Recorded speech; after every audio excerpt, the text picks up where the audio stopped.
just say I'm not home.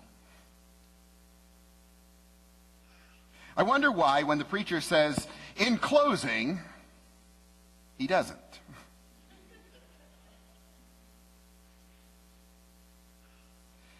And I wonder why a speaker who needs no introduction always gets one. There's a lot of things that we could wonder about, many things in this world that might cause us to wonder, but one of the most striking is, why would God call us his friends? John 15, what we just read, verses 14 and 15. You are my friends if you do what I command. I no longer call you servants. Why? Well, because a servant doesn't know what his master's business is. Instead, I've called you friends, for everything that I've learned from my Father I've made known to you. Get the connection? If you're a servant, you don't know the ins and outs of the business. If you're a servant, you don't know what else is going on. If you're a servant, you just do what you're told, and you don't have the big picture. But Jesus says, no, I'm giving you the big picture. Everything that God has told me, I'm telling you. That's not a servant. That's a friend. Okay, even if we don't want to admit it, we tell our friends a lot of things, probably things that we probably shouldn't tell our friends. Sometimes we call that gossip. We don't tell that to our enemies, do we? We don't tell that to the people that work for us. When I was director at Good Samaritan, there were a lot of things I didn't tell my employees. Why? You never were sure where that was going to go. But my friends, now that was a different story. Jesus is making a distinction that there's a difference between servant and friend. And he says, you used to be servants, now you're friends. But that's audacious. Why would God do that? Well, there's one word that describes what's going on.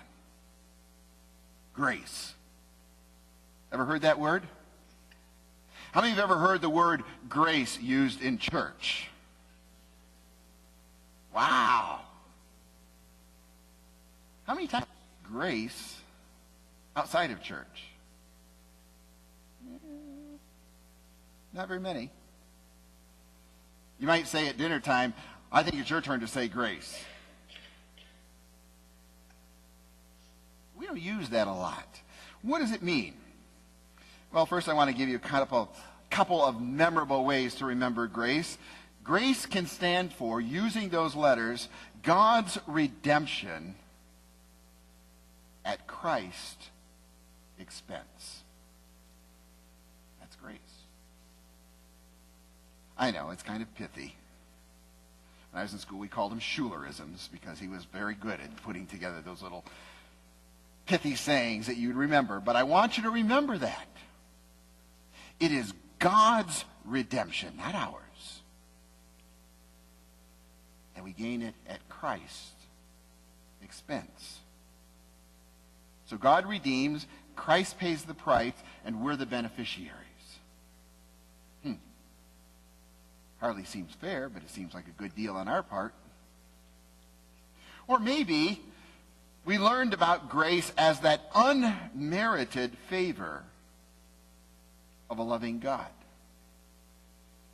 Remember the story of Ruth?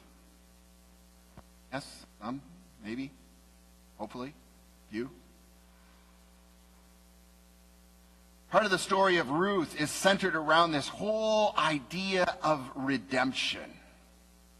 A redeemer would come. And for her, the redeemer is Boaz, which is a distant relative who later becomes a husband. You could do that back then. And in that redemption, Ruth had nothing to do with it. It was all on Boaz.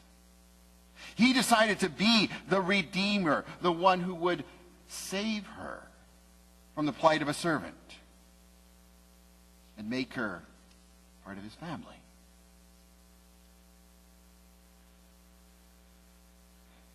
But that unmerited part, that's another one of those things we throw around in the church, isn't it? Maybe we remembered what grace is all about by the unmerited favor of God, but we really have no clue what that means. Let me lay out an example from recent history here. Remember Lance Armstrong? Obviously, yes.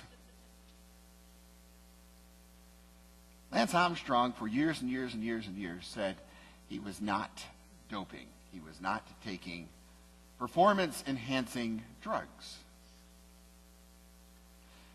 Finally, there was enough evidence that it boosted him from this sport. And he still continued to say he had not done what they said he was doing. And then a couple weeks ago, he went on Oprah, the great confessor of our age. And there he laid out all that he had done. Yes, in fact, he had taken drugs. Yes, in fact, he had done a lot of the things that he said he did, or that they said he did. And then came all of the reviews. Then came all of the critiques of the interview and the confessions. And you know what the predominant one was? Lance Armstrong did not show enough of a genuine sense of remorse in order to be forgiven, in order to be redeemed. And that they felt he would not be redeemed to a sport because he did not show enough remorse. In other words, he had not done enough to merit redemption. Now here's the beauty. When God redeems, he doesn't insist that we do enough in order to merit his redemption. In fact, it says, while we were yet sinners, or to use the Lance Armstrong illustration, while we were yet denying, and while we were yet engaged, and while we were yet using, God sent his Son to die for us. Amazing. That's redemption. That's salvation. And that's what one does for a friend. Jesus calls us friends.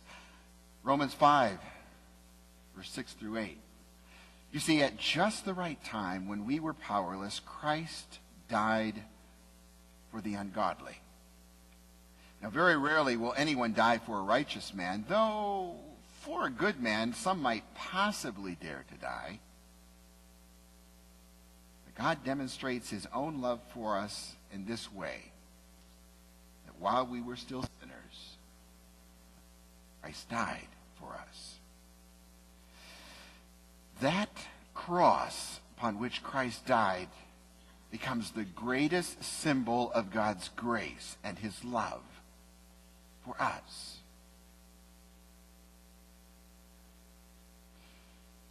John 15 says, greater love has no one than this, that they lay down their life for their friends. So that symbol becomes the important symbol of our relationship to God. Turning an absolute negative into a positive. In fact, you can see that right in the cross, can't you? We have the negative, which God then turns into a positive for salvation.